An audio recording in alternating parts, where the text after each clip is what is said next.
hello good morning. අද අපි යනවා කොරියාවේ ඩ්‍රයිවිං ලයිසන් එක හදා ගන්න. ඉතින් වීඩියෝ එක ඉවරනකම බලන්න.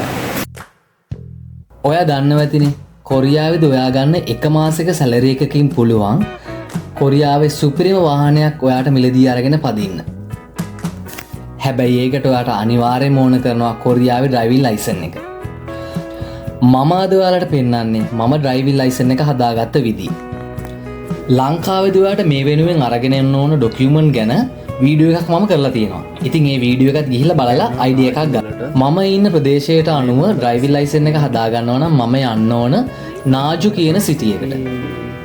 ඩ්‍රයිවිං ලයිසන් එක ගන්න යන්න කලින් ඔයා යන්න ඕන එක ආයතනයක් තියෙනවා. මේකට කියන්නේ හෙන්ජොම් පොක්සි සෙන්ටර් කියලා. මේ බෝඩ් එකේ දාලා තියෙන්නේ යොන්ගන්දොන් හෙන්ජොම් පොක්සි සෙන්ටර් එකට යන පාර. මෙතන ඉඳන් මීටර් 50ක් ඇතුළට යන්න ඕන. ඔයා ඉන්න ප්‍රදේශයට අදාළ මේ ස්ථාන තියෙන තැන් ගැන පොඩි අයිඩියා එකක් ගන්න. ඒක සමහරට ඔයත් එක්ක ඉන්න යාළුවෝ ඔයාගේ සජන්නින් මෙහෙම දන්නවා වෙන්න පුළුවන්. මෙන්න මේ කාර්යාලයට ගිහිල්ලා ඔයාගේ ඩොකියුමන්ට් එක මෙතෙන්ට දීලා පොඩි සහතිකයක් ගන්න තියෙනවා. ඉහින් බලමු කොහොමද වැඩේ වෙන්නේ කියලා. මෙතන ඔයාගේ ආගමන විගමන තොරතුරු ගැන ක්ලියරන්ස් එක ගන්න ඔයාට ඕන කරන ඔයාගේ පාස්පෝර්ට් එක. එහෙම නැත්නම් ඔයාගේ ID එක. ඒකත් මතක ඇතුව අරගෙන යන්න. මේ සහතිකය ගන්න මේ ආයතනයෙන් චොනන් 2ක මුදලක් අය කරනවා.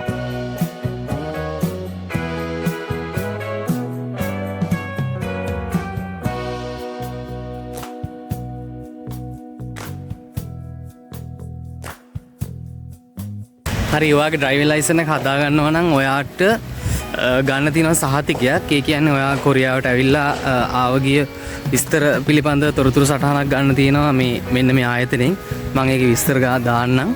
ඉතින් මේ ආයතනයෙන් ඔයාගේ ආගමන විගමන තොරතුරු ටික සහතික කරගන්න. මොකද ඔයාට දඩ තියෙනවද නඩු තියෙනවද ඒ සම්බන්ධව මම හිතන්නේ නීතිමය පැත්ත බලලා තමයි ලයිසන් එක දෙන්නේ. ඉතින් මේ ආයතනය තමයි මෙතන තියෙන නාජු වල. මම එතනට එන ඇඩ්‍රස් එකත් ඔක්කොම දාන්නම්. ඉතින් මෙතන මම මේ වැඩේ කරගත්තා. ඊට පස්සේ මට යන්න තියෙන්නේ ඩ්‍රයිවිං ලයිසන් එක හදන තැනට. අපි ගිහින් බලමු මෙතන කොහොමද වැඩේ වෙන්නේ කියලා.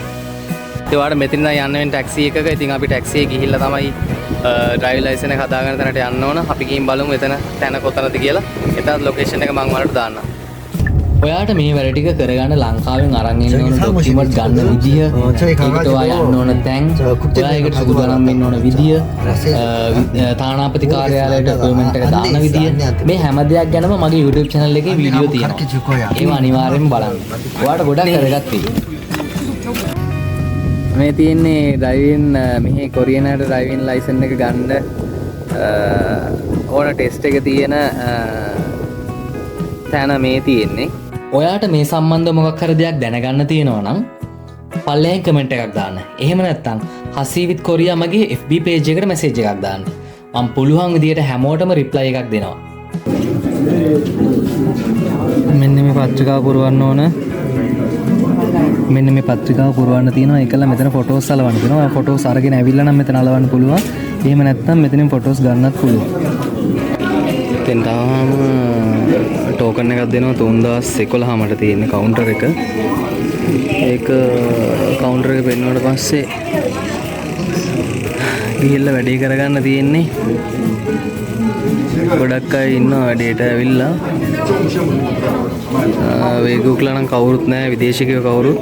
ඔයාට මේ වැඩ ටික කරගන්න ලංකාවෙන් අරන් එන්න ඕන ඩොකියුමන්ට් ගන්න විදිය, ඒකට ඔයා යන්න ඕන තැන්, ඔයා ඒකට සුදුසුකම් වෙන්න ඕන විදිය, තානාපති කාර්යාලයට අපොයින්ට්මන්ට් එක දාන විදිය, මේ හැම දෙයක් ගැනම මගේ YouTube channel එකේ වීඩියෝ තියෙනවා. ඒවා අනිවාර්යෙන්ම බලන්න. ඔයාට ගොඩක් වැදගත් වෙයි. මෙන්න මේක ෆිල් කරන්න ඕන.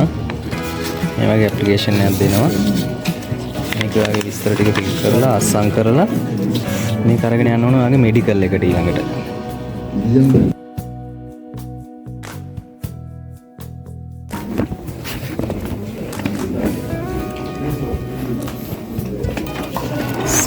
මෙඩිකල් එකට යන්න තියෙන්නේ. මෙන්න මේකට ෆිසිකල් එක්සැමිනේෂන් ගිහින් බලමු.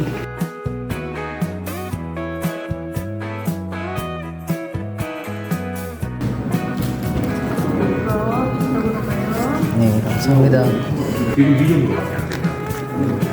안녕하세요.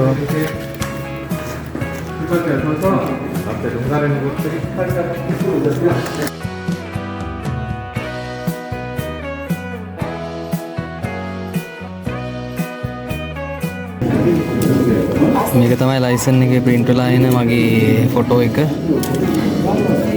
මොකද ෆොටෝ මම හදාගෙන ආපු නැති නිසා ඒ වෙලාවේ ගැහුවේ. ටිකත් ඔක්කොම complete. දැන් ඊට පස්සේ ආයෙත් counter එකට බාර දෙන්න තියෙන්නේ.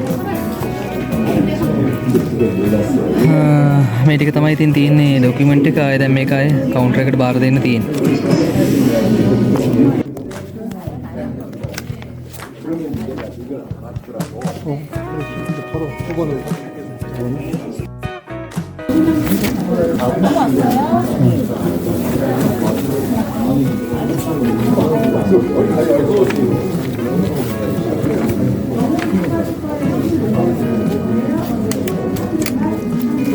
여기 이름 사인하고 뒤도 이름 사인하세요.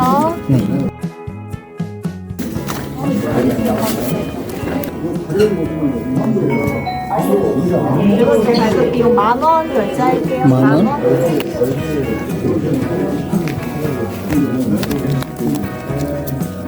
ඩොකියුමන්ට් එක ඔක්කොම බාර දුන්නා. සල්ලිත් බැන්දා. මානමක් යනවා ඩ්‍රයිවිං ලයිසන් එක ගන්න. ඊට අමතරව ඔයා ෆොටෝස් අරගෙන ඇවිල්ලා නැත්තම් මෙතන ෆොටෝස් ටික ගන්න පුළුවන්. ඒකට යනවා මාන් යුක්ෂණ. මෙඩිකල් එකත් බලන්නේ ඇස් විතරයි. ඇස් බලනවා එච්චරයි. ඉතින් ඒ නිසා බය වෙන්න දෙයක් නැහැ. අපි බලමු ලයිසන් එක ආවට පස්සේ.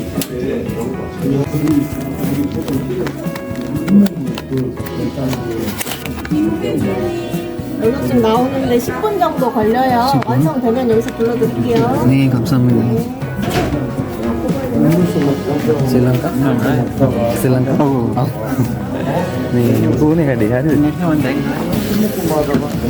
මම හිතුවා මේ දෙත් වීඩියෝ එකේ දාන්න ඕනේ කියලා.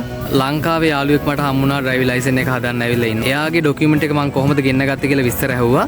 එයා කියනවා එයාගේ ඩොකියුමන්ට් එක එයා ගෙන්න ගත්තේ කොරියාවේ ඉන්න කෙනෙක් හරහලු. කොරියාවේ ඉන්නවලු ඩ්‍රයිවිං ලයිසන් එක හදන්න ඕන ඩොකියුමන්ට් ගෙන්නලා දෙන කට්ටිය. මෙයාට ඒ වැඩේට ගිහින් තියනවලු මාන් 20ක්. ඉතින් මාන් 20ක් කියන්නේ ලංකා මුදලින් අපි ගණන් හදලා බැලුවොත් අද රේට් එකට රුපියල් 50000කට ආසන්න මුදලක් එයාට ගිහින් තියනවා මේ ඩොකියුමන්ට් වලට. ඉතින් ඒ වගේ දේවල් කරගන්නත් පුළුවන්. ඉතින් ඒක ඔයාලාගේ කැමැත්ත අනුව මොකද්ද කරන්න සුදුසුම දේ කියලා බලලා ඩ්‍රයිවිං ලයිසන් එක හදාගන්න. ඉතින් විනාඩි 30ක් ගියෙත් නෑ ඩ්‍රයිවිං ලයිසන් එක print වෙලා ආවා. මේ තියෙන්නේ ඩ්‍රයිවිං ලයිසන් එක. මේ ඉන්නේ ලස්සන කොල්ලෙක්. ඉතින් ලයිසන් එක වැලිඩ් පීරියඩ් එක තියෙනවා 2034 12:31 වෙනකන් 2034 12:31 වෙනකන් ඩ්‍රයිවිං ලයිසන් එක වැලිඩ්. මෙන්න මේ කැටගරි ටික පුළුවන් පඳින්න. ඉෂුව කරපු දවසේ තියෙනවා විස්තර ටික තියෙනවා උපන්දිනේ. මේ පැත්තේ තියෙනවා ෆොටෝස් 2034 12:31 වෙනකම් පුළුවන්. ඉතින් ඔක තමයි ඩ්‍රයිවිං ලයිසන් එක කොරියා. මේ වැඩේත් කරගත්තා. ඉතින් මේ වීඩියෝ එකේ තියෙනවා ඔයාගේ ඩ්‍රයිවිං ලයිසන් එක මුලින් ඉඳන් අගටම හදාගන්න විදිය. ඒ ගැන මොන හරි ගැටලුවක් තියෙනවා නම් මට කමෙන්ට් එකක් දාන්න, මැසේජ් එකක් දාන්න. ඔයාගේ යාළුවෙකුට හරි මේ වැඩේ බලලා ආපහු පහසුවෙන් කරගන්න පුළුවන් කියලා ඔයාලට හිතෙනවා නම් මේ වීඩියෝ එක යාළුවට ෂෙයා කරන්න. ඉතින් හසී විත් කොරියා YouTube channel එක බලන ඔයාලා ගොඩක් අයට ආදරෙන් ස්තුති කරනවා. ඉතින් වීඩියෝ එක අවසාන වෙනකම් බලපුවාලා හැමෝටම ගොඩක් ස්තුතියි.